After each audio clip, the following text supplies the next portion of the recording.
This is the dump behind me. It spans 7 acres, and here is what neighbors are concerned about. These ditches that go all the way around the dump. They fear their water could eventually get contaminated. To give you an idea of how big this tree is, I'm 5'10". That's not even as big as the root system of this tree. It is 60 years old, 100 feet tall, and it smashed right into this mobile home. Well, there are surveillance cameras outside, but plenty inside, which detectives say hopefully will help them crack the case. In the past 5 minutes, these 2 people showed up wearing Kaylee t-shirts and bringing gifts for what would have been her birthday. Well, in the past 45 minutes, I talked with the dog's owner. He lives right in this house. He says the children, who are 9 and 6, jumped over the fence into his backyard, and that's when those dogs attacked. In the past 5 minutes, I found out this man is wanted for murder. Now, we are a good 2 blocks away from where this man has barricaded himself inside a home on Beacon Street. You can see Orlando police have blocked off the roads to all cars. There are quite a few people out here, maybe about 5 or so, who are still waiting to get back into their homes. There are more than 20 officers on scene back there trying to apprehend him.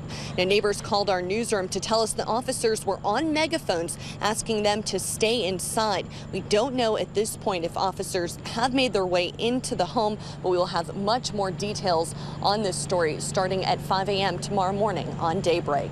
We are live here in Pine Hills. Nicole Papageorge, Channel 9 Eyewitness News. Eyewitness News was there as Anthony Coleman surrendered his pit bulls to Orange County Animal Services after they attacked 2 boys who live next door. Coleman told Eyewitness News the boys jumped this chain link fence into his backyard and the dogs attacked. My dogs were not vicious, okay? They was protecting their yard.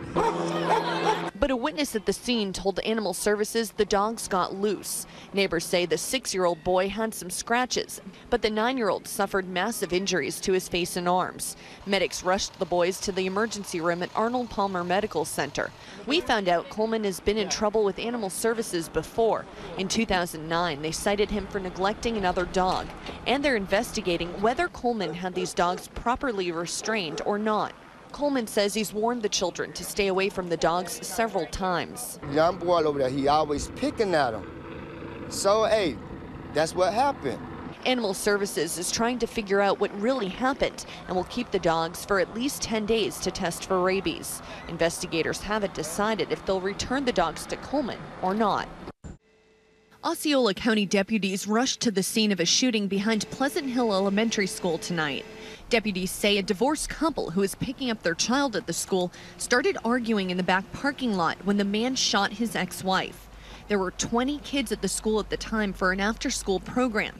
7-year-old Amira Flores said she had just been playing with the couple's child outside when the shooting happened. I felt sad because I got a little scared. However, the school district says the students were in the cafeteria, which faces the parking lot. Many children and staff members witnessed the shooting. Flores says she heard 3 gunshots. That's when teachers took the kids inside and onto the cafeteria stage, then closed the curtain. We had to go on the stage, and then we had to go behind the curtain so no one could see us. Teachers say the woman who was shot tried to drive away but couldn't. She was flown to ORMC, and there's still no word on her condition.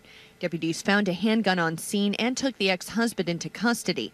Flores says she and the other kids were very shaken up. A lot of people were crying, and so was I. We want the Anthonys to know that we're behind them 100%. Around 6 o'clock this evening, George and Cindy Anthony showed up carrying purple balloons, Kaylee's favorite color, at the swamp near their home where Kaylee's remains were found.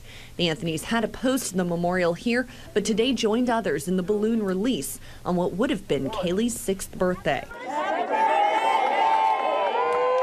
It's just hard to come down here. It's hard. We're going to be your strength. A nonprofit from New Jersey says it plans to build a $200,000 memorial here where Kaylee's bones were scattered and wants $25,000 in donations from the public. I won't donate unless I know that George and Cindy Anthony have nothing to do with it. Why is that? I don't trust them, never have. Bring Kids Home says it's all volunteer, funded mostly by an anonymous estate trust fund, and claims on its one-page IRS filing it only takes in about $50,000 a year. Local counselor and production company owner Eddie DeValle has joined the effort. I'm putting my reputation on the line. I'm taking my time to do this. There is no hidden agenda. People who live on suburban drives support honoring Kaylee's memory, but not on their street. I don't know if I'm too thrilled about it. We've had enough with them, I think. Most were not here to donate. They were here for Kaylee. It's so sad. No baby deserves that.